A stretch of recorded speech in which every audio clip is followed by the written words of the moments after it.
Good afternoon, ladies and gentlemen. Thanks for joining us today for this U.S. Soccer press conference. We are here with the head coach of the U.S. men's national team, Bruce Arena, and team captain, Michael Bradley. If you could please put your cell phones on vibrate or mute as we begin.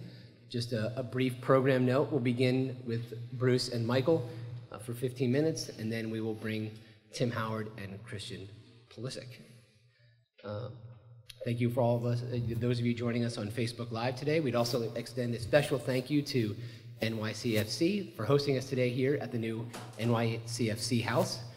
We're thrilled to be here to help open and inaugurate the new facility. We'll begin with opening comments from Bruce. Bruce, your thoughts on being here in the New York area and the World Cup qualifier on Friday against Costa Rica. Well, it's great to be in the metropolitan New York area for this game. I think our team's very excited about the opportunity to play at Red Bull Arena against Costa Rica. As you know, it's a very important game for our team. We've worked real hard to position ourselves to be in a position to qualify for the 2018 World Cup, and in order to do that, we have to have a successful set of games here in September. So naturally, the game on Friday against Costa Rica is going to be very important if we hope to be in Russia in 2018. Thank you, Bruce. If you do have a question, please raise your hand. We have microphones, and if you would wait for that. We'll start over to our left, Kevin Baxter from the LA Times. Hey, Bruce, welcome home, Michael. I understand how important this game is, and not to take anything away from that. There are 5 players on the team that are from Texas. A couple live in Houston now. How do you guys, Michael as captain and Bruce as coach, how do you guys deal with that? Because it's kind of a life or death situation to with those guys and their families, being away from their families. Well, certainly we feel for the people in Texas. This is a terrible event. I've heard DeMarcus speak of it. I haven't yet had the chance to talk with Clint. Hopefully his family's safe. I know they're in East Texas. And, I know it's a tough week for them. I know for DeMarcus in particular, it's been very challenging for him personally and for his friends and family types in the Houston area. It's difficult, and all we can do is hope that the conditions improve in the Houston area and that everyone is safe. Yeah, certainly our thoughts and prayers go out to everybody in Texas who's been affected by this hurricane and everything that's gone on in the last few days.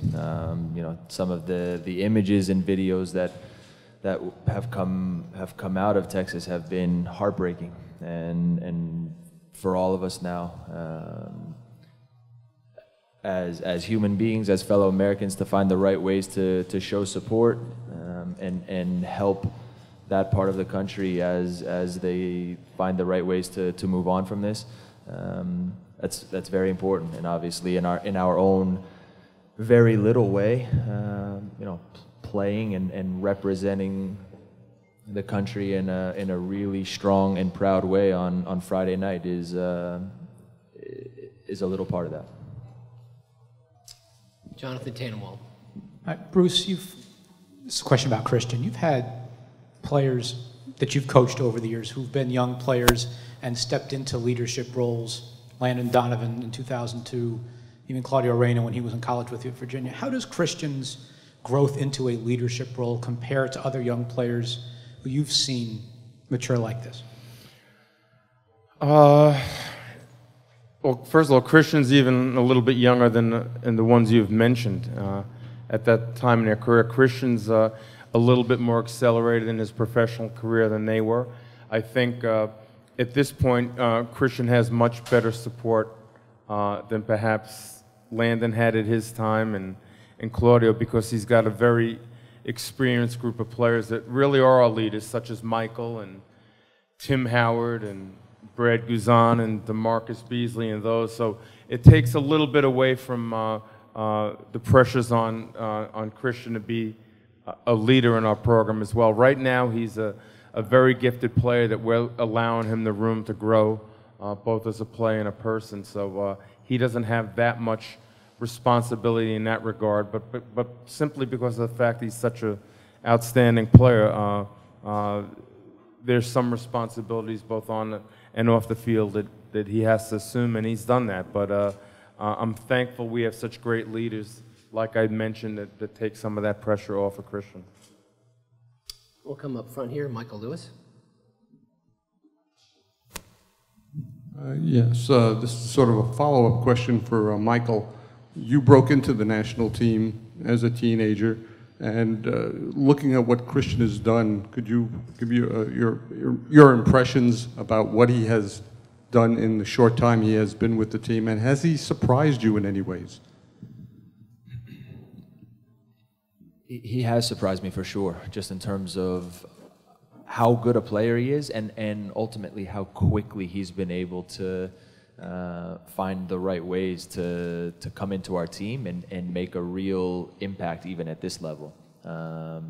You know, I watched him, I can remember watching him with the under-17s at the World Cup with Richie, and you could see his talent, his ability. That was so clear, but you never know for sure how quickly some of the other stuff comes along. And you know, from the first camp that he's come in with our team, he has found a really good way to fit into the group. You can see what a good kid he is, how much he loves to play, how much he enjoys the time with our group. And as Bruce said, we want to put him in the best possible condition so that he can play, enjoy himself, and ultimately make the biggest difference for our team. And that's on everybody to make sure that we can continue to find the right ways for that. Martin Rogers, then Grant Wall. Hi guys, question for both of you. Just a general question. There have been some incredible transfer figures taking place in Europe. The transfer window is almost closing.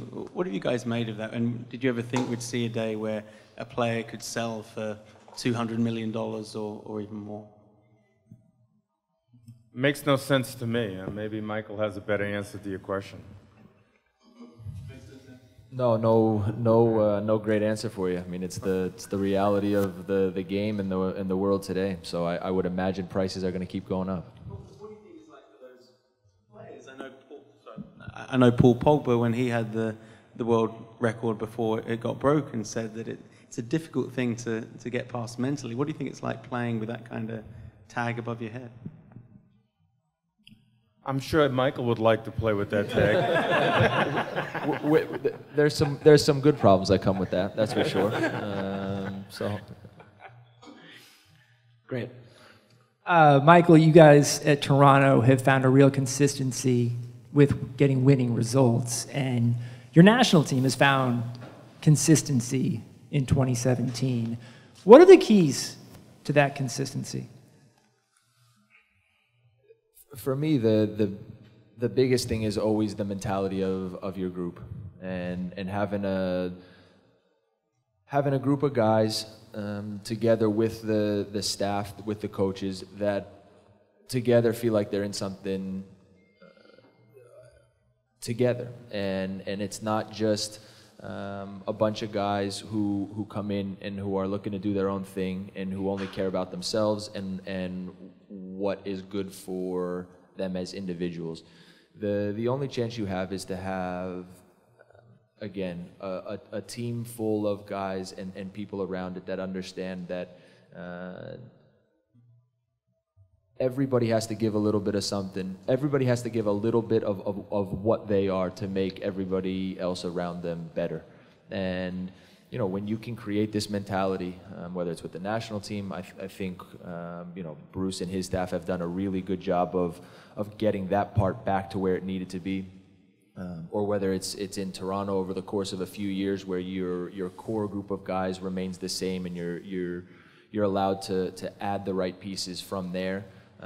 Then things can grow in a real way, and you understand that not everything is always going to go your way. There's going to be ups and downs. There's going to be difficult moments. Nothing is ever going to get handed to you.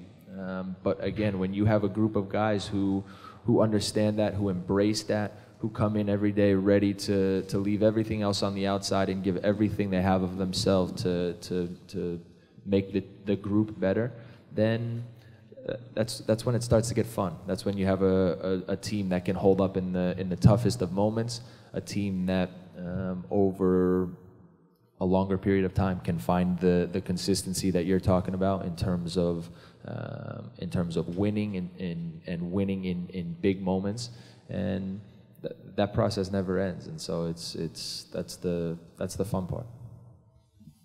Up front here, thanks.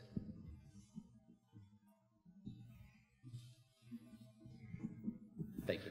This one's more for Michael. Obviously, some of the guys who play around you in the central midfield, you look at Darlington and Christian and Kellen, they're younger guys who've played in big games and had big moments, but it's at that point in the qualifying cycle where things kind of change, you know, so close to a World Cup personally and for a team. How do things kind of change now, and how does the mentality change for those guys and younger guys who are trying to kind of make that push for the next summer? Yeah, you get to this point in qualifying, and it's all there. You know, Bruce joked with me yesterday. We've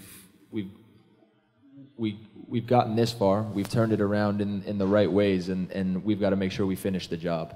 Like all the work that we've put in this year was for these next 4 games, to make sure that we can find the right ways in the biggest moments when the lights come on brightest to make sure that we get the job done. And we're going to need every single guy. We're going to, obviously, we understand the challenges of playing at home versus going on the road in CONCACAF, and we're willing to do whatever it takes to make sure that in 5 or 6 weeks' time, we've punched our ticket to Russia. And I think we have a group of guys who are excited, who realize that the path of this last year has made us stronger and better, and now it's on us to make sure that we can finish the job and allow ourselves the chance to look forward to playing at a World Cup next summer. This is a question for both of you. Costa Rica played a Gold Cup group stage game in Red Bull Arena. Do you think that they gained any advantage in playing that game so close to this one? And how do you think you're going to react to that? Well, hopefully not, is my answer to your question. We're playing at home, and I don't care what anyone says. We have a home field advantage. The U.S. team over the years has gathered a terrific fan base, and my experiences in the short time I've been here back with the U.S. team is that we have great support, and I really believe that we'll have great support on Friday, and hopefully the fact that Costa Rica played here in the Gold Cup is not going to be a factor. Franco? Question for Bruce. What are your thoughts on the defense right now? Brooks is out, Yedlin's out. Villafana is not playing at Santos. So what are your thoughts going into this game, into these qualifiers, about the back line overall? And are you confident? Is that a concern? Yeah. Well, Villafana is playing at Santos, to correct you there. Injuries are part of the game. You never like to see it, but we've been through a number of games this year with a number of players missing, either in the back line or elsewhere. When we started in March against Honduras, we were missing a large contingent of experienced players, and yet we survived. So I anticipate this time around, despite the fact that we're going to be missing some good players, our back line will be fine. We've had a lot of experience together in 2017, and I think whatever players we choose to play on Friday will step up and get the job done. Hello to you, Coach. Hello to you, Michael. Andy Jones for TYT Sports. Just a question for both of you guys. First, Michael, with how you guys are doing with Toronto FC and the great season that you guys are having, where do you assess your level of form and compare it to the levels of form that you feel that you've had the best in your career? Do you feel like you're right there in terms of this leadership and just level of play, even if it may not show up in goals and assists, but just those intangibles, those winning intangibles? And for you, Coach, with the striking options that you have with Bobby Wood scoring with Josie having a solid season and with how Christian's going, do you feel the attacking options that you have are now on the level of how great the 2002 World Cup roster that you had back in the day, and if any one of those guys would sport a mohawk like Clint Mathis did back in the day? I think that I continue to get better as I get older. I love to play, I love to train, I love to compete, and ultimately when those are your starting points, then it doesn't feel like work. It's never a burden for me to wake up in the morning and go into training, because it's genuinely what I love doing. And I try to live the right way. I look after myself. I live my life in a way that I hope means that I have my best years in front of me, and I will continue to try to push myself, challenge myself to improve, look at things that need to be better, and ultimately take everything that I do on the field and in a team and allow it to count for more and hold up in the biggest and best moments. Well, with regard to our strikers, 2002 is a long time ago.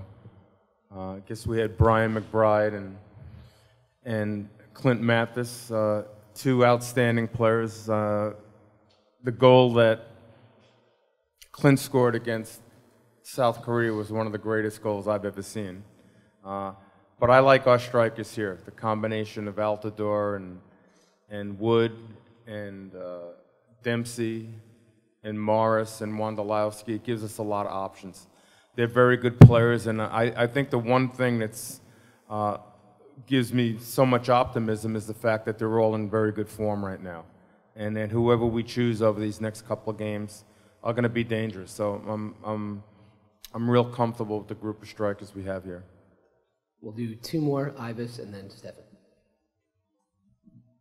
Michael, obviously the way last year ended with MLS Cup, the shootout loss, and the qualifiers, the way they went, it was a rough end to 2016.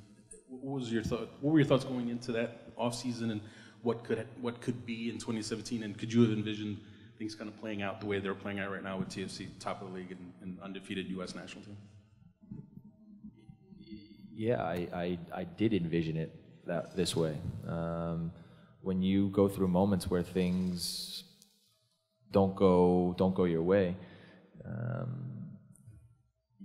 there's no time to feel sorry for yourself. There's no time to stop. You know, we had conversations in Toronto at our training ground the morning after we lost in the final, and when you looked around, you could see in guys' eyes that we were ready to. We wanted the season to begin the next day, and there was a similar feeling in January camp when we started with this group, which was just we understood that we had let a few things get away from us at the end of the year, and there was big motivation to make sure that we put things right.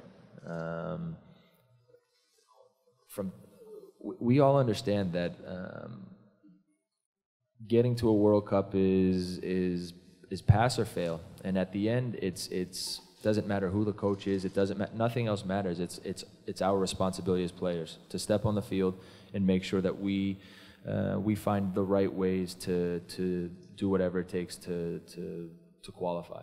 And obviously, again, you guys have heard me talk a lot about the way that Bruce and his staff came in and from the beginning found the right ways to set the tone, to make sure that all the little things that had come down a few notches, we're back to where they needed to be. And I think the group responded to that in a really good way. And as the year has gone on an individual, on a personal level, I've just tried to,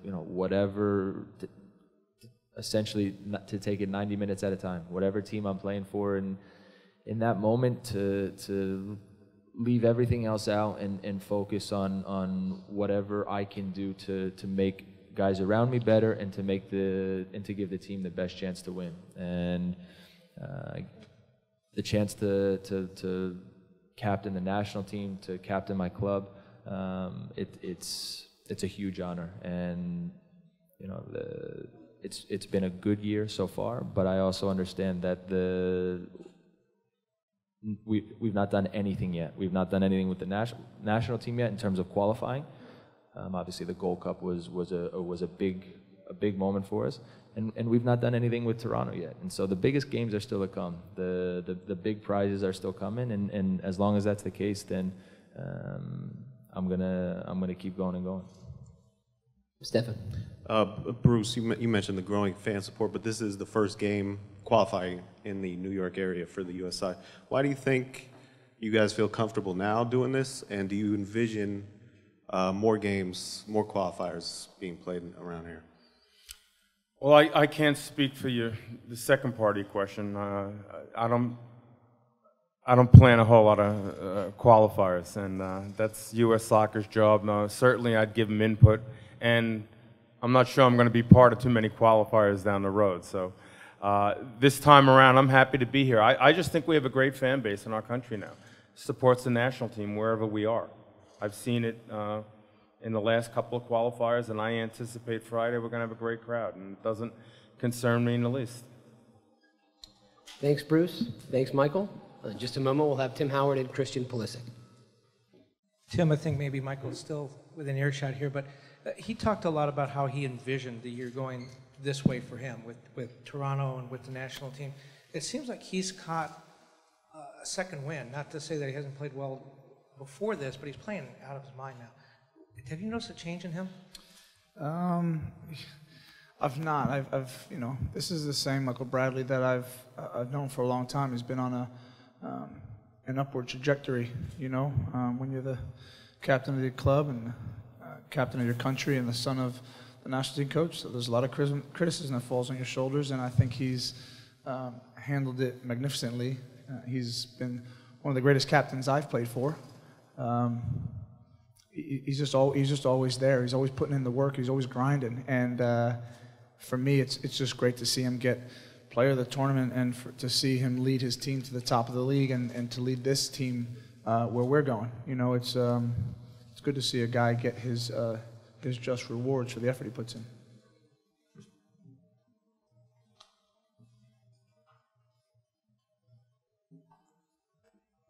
A question for Tim and a question for Christian. Tim, first of all, Bruce and Michael were up here talking about, you guys all know the stakes of obviously what's coming these next few days.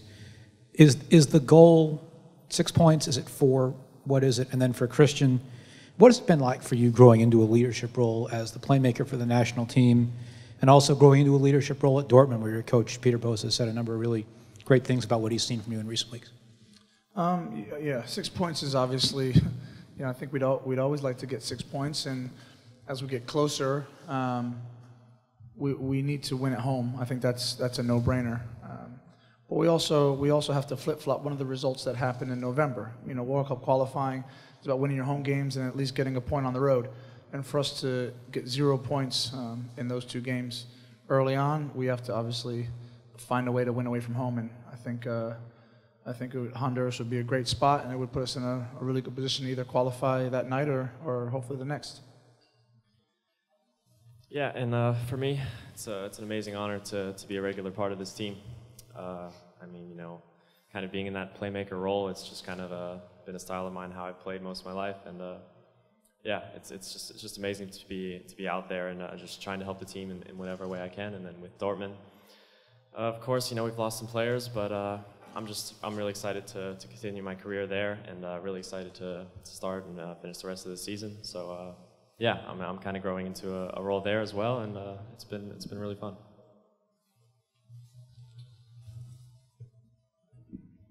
Thank you. Just a question for both of you guys. First, Tim, despite how the season's going in terms of club form, you're still with the national team. You're still keeping it same high level.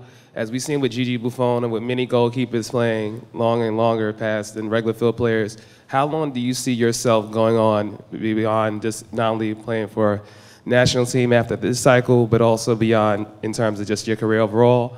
And for Christian, with the many assets that you have in your game, besides just work ethic, what do you feel is your strength overall? Is it just also your touch, where people could say that your touch is just as formidable as your speed and also your work ethic? Or is there other facets of your game that you feel that is right now something that you can say, I'm pretty good at and I'm going to continue to improve? Okay, I actually wanted some more time to think about that. Go ahead. No, I'm kidding.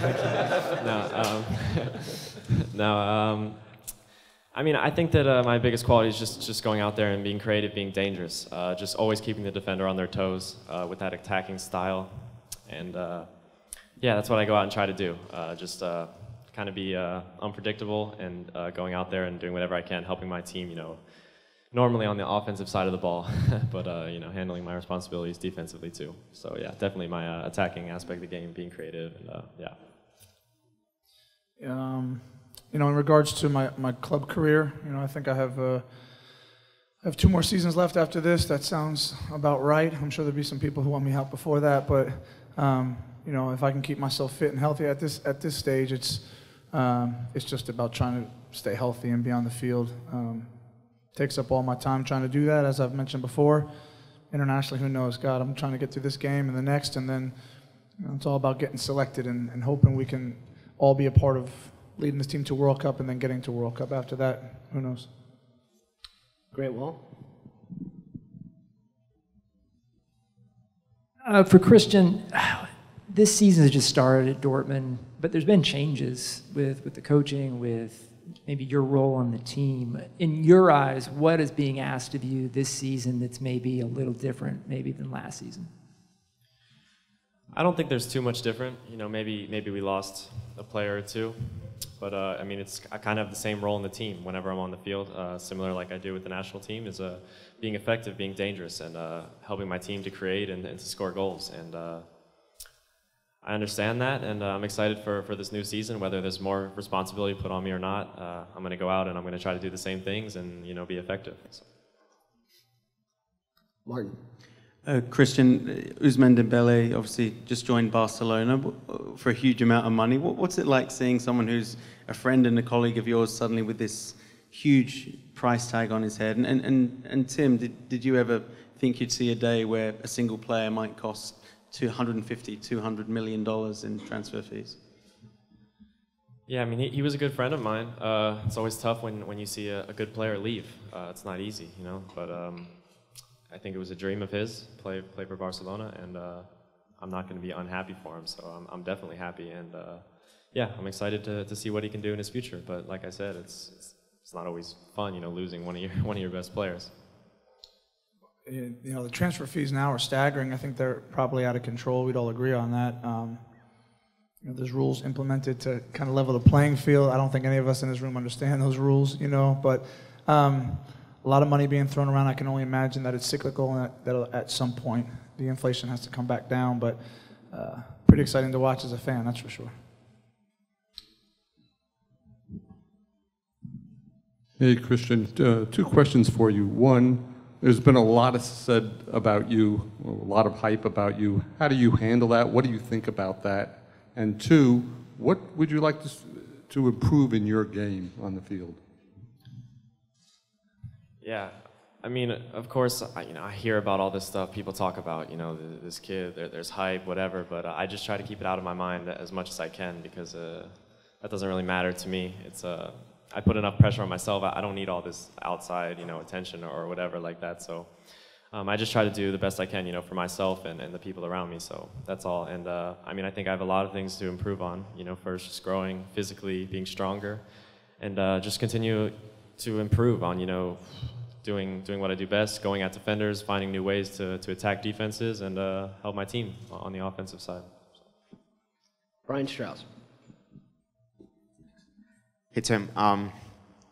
To the extent that a national team can have form, seeing as how you take time off and new guys come in and out, is this team in a place right now that it hasn't been in a long time after 8 months unbeaten, after a Gold Cup title? Can you remember a time maybe where there was this much cohesion or confidence in the group as there seems to be at the moment? Yeah, you bring up a great point. I think the form that you're talking about is probably led by the coaches and the coaching staff. Just in terms of the expectations of how quickly we come together and form a team when we come into training camp.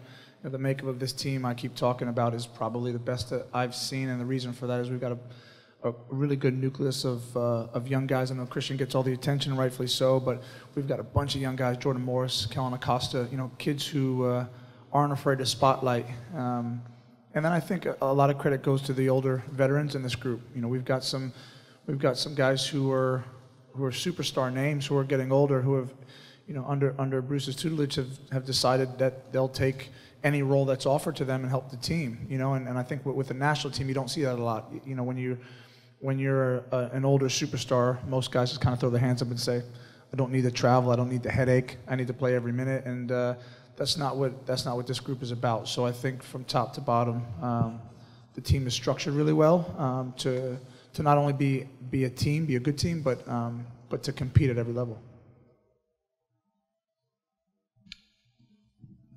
Ivis. One for each of you guys. Christian, a lot has happened in the past year. If you think back to August of 2016, you hadn't made your first qualifying start yet for the national team. You were about to start a season where you finally started getting starts for Dortmund.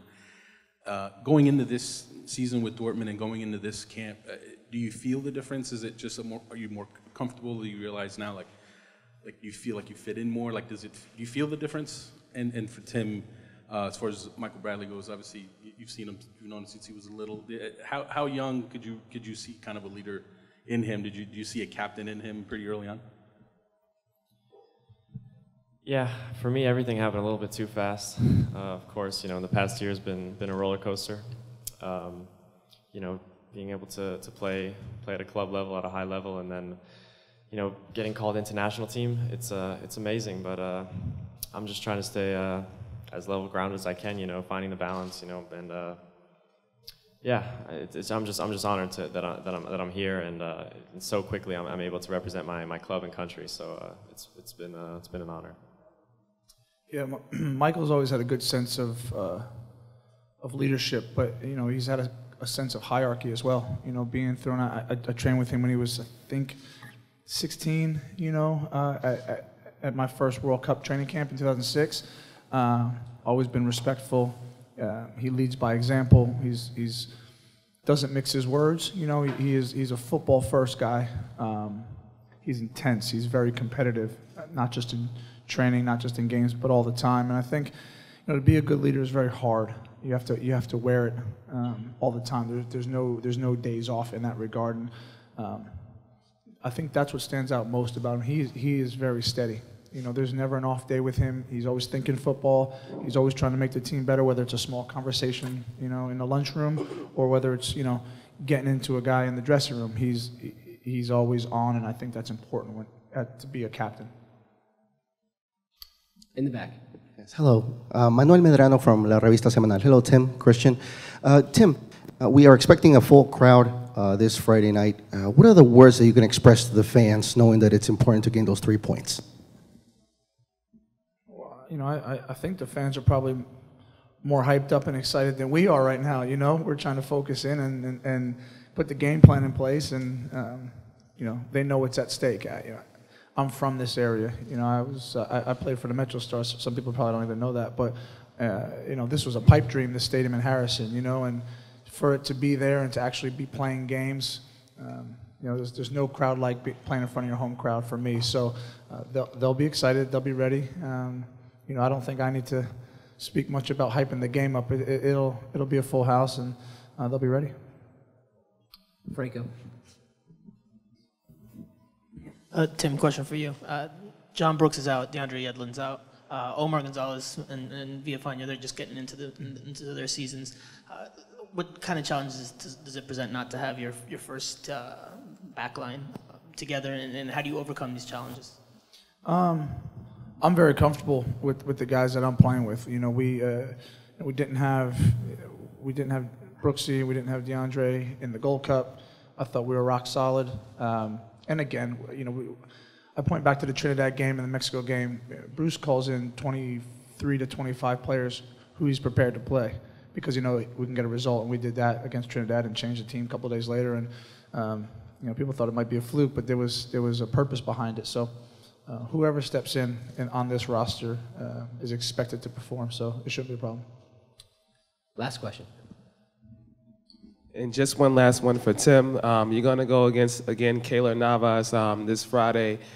Could you talk about just how he's shown, with how you've dealt with big club politics at Manchester United, how he's been able to show, because we all knew that he was a great goalkeeper already, but him to show the mental toughness to endure with that at Real Madrid, all the rumors surfacing, and if he's shown you something that even you didn't think he had in him, is probably us didn't think he may have lasted this long at Real Madrid. I don't know. They packed my bags and kicked me out of the big clubs. So, it was impressive for a guy from CONCACAF to go to a team like Real Madrid. Particularly in my position, I thought it was brilliant. And of course, the jury was always out. Like, how is he going to perform? And he's only gone and won a couple, I think, Champions League. So. He's done really well there. He's a very good goalkeeper, and he continues to grow in stature. So, like I said, I sit back and watch, and I'm just very impressed by what he's been able to achieve there. Once again, thank you to NYCFC and NYCFC House for hosting us today. We are looking forward to USA Costa Rica, presented by Volpe Foods on Friday, September 1st. Coverage begins at 6:30 p.m. on ESPN, Univision, and UDN. Thanks for joining us, and have a good afternoon.